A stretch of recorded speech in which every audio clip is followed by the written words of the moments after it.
ಜ್ಞಾನಿಯವರು ಶ್ರೀರಾಮ್ಪುರದಲ್ಲಿ ಒಂದು ಮಾಂಸಾಹಾರಿ ಹೋಟೆಲ್ನ ಮಾಡಿದ್ದಾರೆ, ಒಳ್ಳೆ ರೆಸ್ಟೋರೆಂಟನ್ನು ಮಾಡಿದ್ದಾರೆ.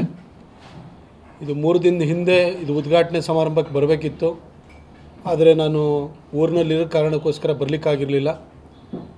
ಇವತ್ತು ನನ್ನ ಸ್ನೇಹಿತರಾಗಿರುವಂಥ ಸ್ವೀಟ್ ಮಹೇಶ್ ಅವರು ಮತ್ತು ನಮ್ಮ ಪಕ್ಷದ ಯುವ ಮುಖಂಡರು ಆಗಿರುವಂಥ ಕಿರಣ್ ಗೌಡ್ರ ಜೊತೆ ಇವತ್ತು ಈ ರೆಸ್ಟೋರೆಂಟಿಗೆ ಬಂದಿದ್ದೀನಿ.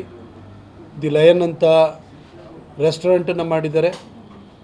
ಇದರಲ್ಲಿ ಬಹಳ ವೆರೈಟಿ ತಿನಿಸುಗಳನ್ನ ಇಟ್ಟಿದ್ದಾರೆ. ನಾನ್ ವೆಜ್ ಪ್ರಿಯರಿಗಂತೂ ಒಳ್ಳೆ ಹೋಟೆಲ್ ಅಂತ ಹೇಳಲಿಕ್ಕೆ ಬಯಸ್ತೀನಿ. ಇಲ್ಲಿ ಚಿಕನ್, ಮಟನ್, ಕ್ರ್ಯಾಬಿಂದ ಹಿಡಿದು ಪ್ರತಿಯೊಂದು ಐಟಮ್ಸ್ ಕೂಡ ಇಟ್ಟಿದ್ದಾರೆ. ಸೀ ಫುಡ್ ಕೂಡ ಇಲ್ಲಿದೆ. ಯಾವುದೇ ಐಟಮನ್ನು ತೊಗೊಂಡ್ರೂ ಕೂಡ 250 ರೂಪಾಯಿಗಿಂತಲೂ ಜಾಸ್ತಿ ಯಾವುದು ಬೆಲೆ ಇಲ್ಲ.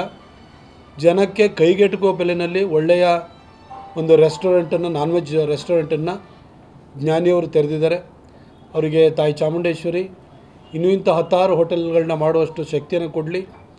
ಮೈಸೂರು ಜನ ಈ ಒಂದು ಹೋಟೆಲ್ಗೆ ಬಂದು ಇಲ್ಲಿನ ಬಗೆಯ ತಿನಿಸುಗಳು ಏನಿದೆ ಅದು ನಾನ್ ವೆಜ್ಗೆ ಸಂಬಂಧಪಟ್ಟಿದ್ದು ಅದನ್ನು ಸವಿದು ಜ್ಞಾನಿಯವ್ರಿಗೆ ಒಂದು ಆಶೀರ್ವಾದವನ್ನು ಮಾಡಲಿ ಅಂತೇಳಿ ಹೇಳ್ಬಿಟ್ಟು ನಾನು ಎಲ್ಲರನ್ನೂ ಕೇಳ್ಕೊಳ್ತೀನಿ. ಜ್ಞಾನಿಯವ್ರಿಗೆ ಒಳ್ಳೆಯದು.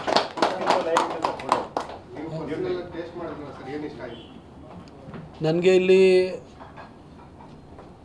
ಇದು ಬಿರಿಯಾನಿನೂ ಕೂಡ ಚೆನ್ನಾಗಿದೆ. ಯಾಕಂದರೆ ಇದು ಬಿರಿಯಾನಿ ಮೈಸೂರಿನಲ್ಲಿರೋ ಬಿರಿಯಾನಿಗೆ ಸ್ವಲ್ಪ ಡಿಫ್ರೆಂಟ್ ಟೇಸ್ಟನ್ನು ಕೂಡ ಕೊಟ್ಟಿದ್ದಾರೆ ಇಲ್ಲಿ.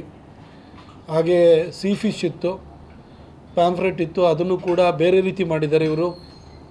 ಸಹಜವಾಗಿ ಮಂಗಳೂರು ಕರಾವಳಿ ಹೋಟೆಲ್ಗಳಲ್ಲಿ ಸಿಗುವ ರೀತಿಯಲ್ಲಿ ಇರಲಿಲ್ಲ, ಇದು ಬೇರೆ ಥರ ರೆಸಿಪಿಯನ್ನು ಮಾಡಿದ್ದಾರೆ, ಅದು ಕೂಡ ಚೆನ್ನಾಗಿತ್ತು. ಹಾಗೆ ಚಿಕನ್ ಐಟಮ್ಸ್ ಕೂಡ ಚೆನ್ನಾಗಿದೆ. ನಾನೊಂದು 3 ಐಟಮ್ಸನ್ನು ಟೇಸ್ಟ್ ಮಾಡಿದ್ದೀನಿ, 3 ಕೂಡ ಚೆನ್ನಾಗಿದೆ. ಅವರಿಗೆ ಜ್ಞಾನಿಯವರು ಅವರು ಈ ಹಿಂದೆ ಚಿನ್ನ ಬೆಳ್ಳಿ ವ್ಯಾಪಾರ ಈ ಥರದ ಇದರಲ್ಲಿ ಅವರು ತೊಡಗಿಸ್ಕೊಂಡಿದ್ರು. ಈಗ ಮೈಸೂರಿಗೆ ಒಂದು ಒಳ್ಳೆ ಹೋಟೆಲ್ ಬೇಕು ಅಂತೇಳಿ ಹೇಳಿ ಈ ಕ್ಷೇತ್ರಕ್ಕೂ ಕೂಡ ಕೈ ಹಾಕಿದರೆ ಅವರಿಗೆ ಎಲ್ಲ ಯಶಸ್ಸು ಸಿಗಲಿ ಅಂತ ಹಾರೈಸ್ತೀನಿ.